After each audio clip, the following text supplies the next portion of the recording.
रूसी विदेश मंत्री के बयान पर विवाद बढ़ा। ये अहम खबर, इजराइल ने सर्गेई लैवरोव के बयान पर आपत्ति जताई है। रूसी विदेश मंत्री ने हिटलर को लेकर की बयानबाजी। हिटलर की रगों में यहूदियों का खून बहता था, लैवरोव ने कहा।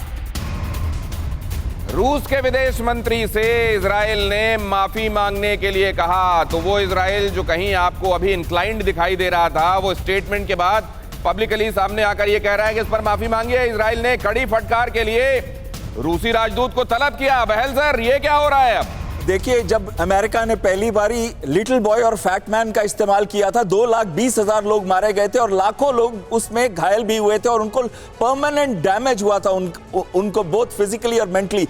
तब क्या उस समय उस न्यूक्लियर वेपन की जरूरत थी? फायर बॉम्बिंग रेड्स के बाद जापान इतना तबाह हो चुका था कि उसकी जरूरत नहीं थी, लेकिन वो एक शॉक एक्शन देना चाहते थे। और उसके बाद अगर वियतनाम में देखें, जो उन्होंने वेपन सिस्टम्स को इस्तेमाल किया है, तो जो ये रूल बेस्ड ऑर्डर की बात चल रही है, कौन सेट कर रहा है वो रूल्स को? और अगर दोनों देश के पास न्यूक्लियर वेपन्स है और एक देश, कोई भी, चाहे वो अमेरिका है, चाहे वो ब्रिटेन है, चाहे वो रशिया है, कोई भी देश अगर ये इस्तेमाल करता है तो ये वर्ल्ड तबाह होगा और सब लोग तबाह हो जाएंगे, क्योंकि ये रुकेगा नहीं। और इसमें सबसे ज्यादा न्यूक्लियर वेपन्स रशिया के पास है और रशिया को भी पता है, पूरे दुनिया को पता ही है।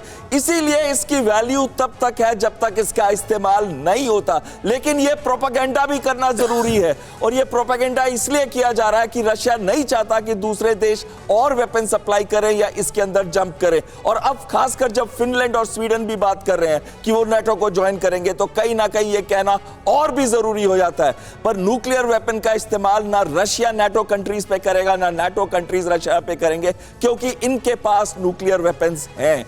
और जब अमेरिका ने न्यूक्लियर वेपन का इस्तेमाल किया था, तो जापान के पास न्यूक्लियर वेपन नहीं थे। ये एसेंशियल एविल है। अगर यहाँ पर ये प्रोपेगेंडा अगर एविल है, तो ये एसेंशियल एविल है। सर, मैं इस पर बात करूंगा आपसे, लेकिन ये अहम खबर बताने के बाद। फिक्र आपकी, सोमवार से शुक्रवार रात 9 बजे सिर्फ TV9 भारतवर्ष पर।